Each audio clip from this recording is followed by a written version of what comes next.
kami. Mamamasyal sila. Tatagaytay. Gusto nyo sumama? Ayan na.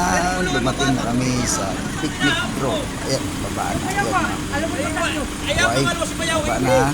Sunod ang mga kapatid. At ayan, ang mga nag-aalok ng mga rides. Horse riding. Ayan, si Rod. Bait na bata. Nag-aalok sila.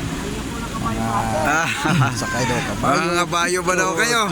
Sakay, 350. Tulad natin na marami ng kabayo. Picture, kaya walang nagpansin. Dahil mga sawa tayo dyan. So, dito na kami, parking area ng picnic grove. Tagaytay. Isasama na sa video, sir. Hello, kaya na medyo malapit, matagal lang hindi nakabalik. Ayan, ngayon o, Magkakabayo din eh. Tagaytay. Dalawa pwede sa isang kabayo. Dalawa yung bata, ang bayad na. 350 lang mo daw. Tagaytay. Kalahating oras na. Ayaw, malapit lang tayo dito eh. Wala ka available rin. Pero madalang na rin, kahit na malapit. Madalang. Pagkasakit kayo Parang mamaya mga... hindi sa atin, pero maganda naman talaga. Una rito, talo kung galing ka ng Manila area, ay mamimiss mo talaga ang ganitong klima. Almost bagyo. Ayan, may nakalagay sa likod. Merry Christmas! Sila Udo, naiwan na. Pala ngayon, pasyal natin sa Tagaytay ay bakasyon nga. So, Naiwan na nakikita sila natin Udo. medyo madaming ang tao. Christmas na pala dito. Madami ang walang trabaho at marami na ang gusto pumunta. Mamasyal. Yung parking area na halos puno eh. Ibig sabihin marami talaga. Turista dito sa picnic grove. Ayan, ayan, papasok na tayo dyan para makita natin ang Taal Lake. Well, ayan, tulad ng sinasabi ko, dito talagang napakaraming namamasyal. Maraming gusto pumunta. Kasi nga ay tourist area, tourist attraction dito, napakarami. Tapos gagayahin mo. Yung lugar ito, yan, yung mga t-shirt na, mamahal niyan. Gagawa ka. Ang taho dito, mahal. Iba ang presyo dito ng taho. Iba ang presyo ng bilihin. Pinapitan niya. Kung saan siya nanggaling. Tayo parating pa lang. Ayan. Na sisilayan na, napakagandang view. Yan yung dinadayo talaga dito. Gandang view ng lugar na ito. Kitang-kita dito ang Taal Lake, ang Taal na vulkan kung saan sumabog. Ayan, selfie. Yan ang ginagawa ng mga tao rito. Ayan, medyo marami na nga. Nakasama. Ayan ang vulkang Taal. Yan yung Yan mapamisalang dati vulkan. Skyline pero wala ngayon. Ayan na sila, nagtitipid. Tayo sa baba, mas maganda pa dito. Yan lang. Madami na uling nag-ano, Kung bangka. naman, kung wala Dami naman na ulan, uling nag-iisda. kita na ang Taal. Balik na ang buhay sa Taal. Dyan, Hmm. hindi naman ganun Nagkita yung mga katigas matatapang sikat ng na araw. aso. At ayun, ang Nagkita mga sila. matatapang na aso.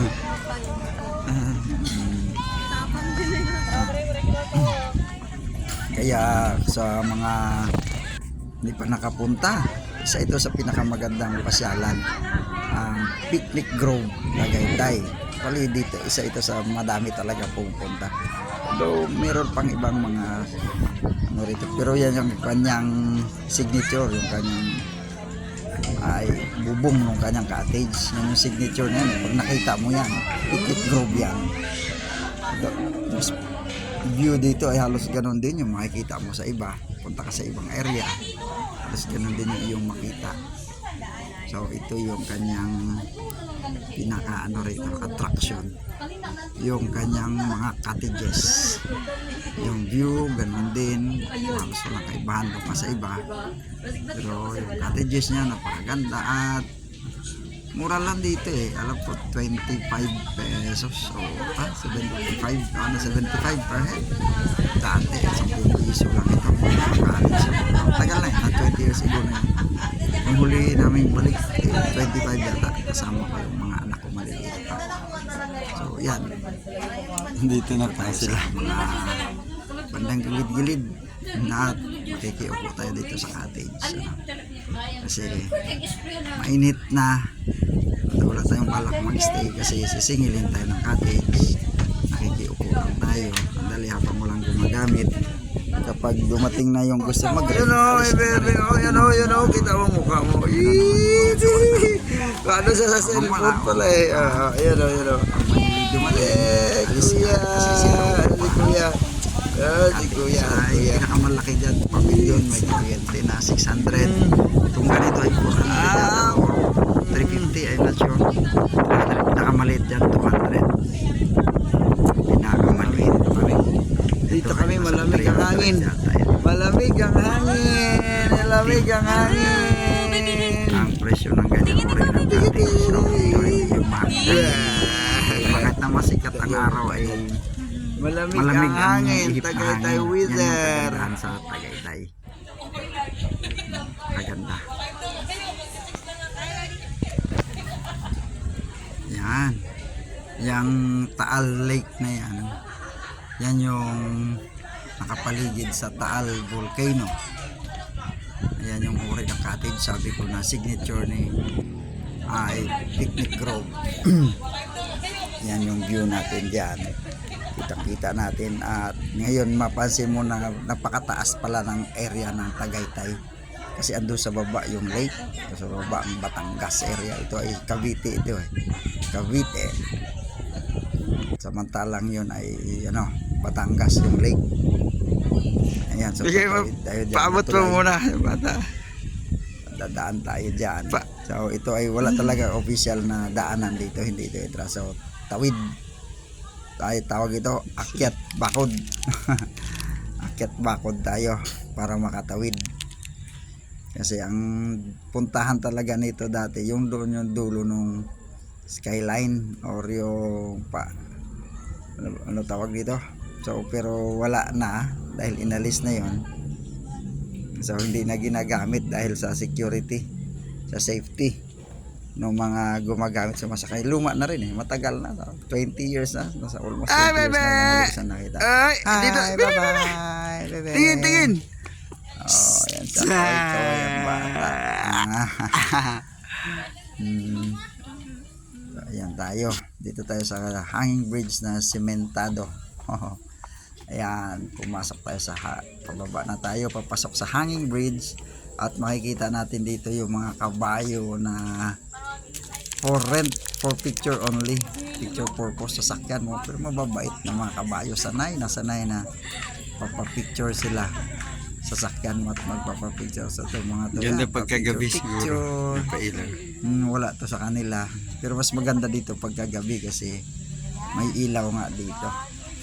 So walang ganyan sa kanila eh, kaya dito sila ganyan. May bata ka ngayon. May anak ka ngayon. Yaya ka ngayon. Okay na yan, tita. Kung gabi siguro may ilaw to rito. Pinapailaw yan. Yung mga ilaw, di ba? Ano? Tulay na to.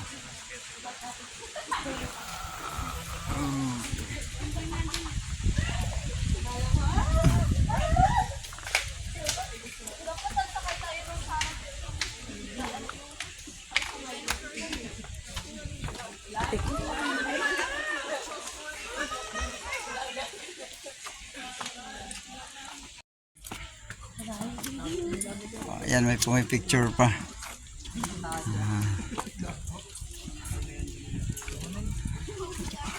Ganda katawan. Ayan yung Mataba. sinasabi kong mga kabayo na for picture Mataba. only. Diretso Mababait, tayo. sanay na sanay. Ayun, pahinga na yung isa doon sa kabila. Ayan o, kahit sino sumakay walang problema. Sanay na sanay sila sa mga tao. Tingin siya.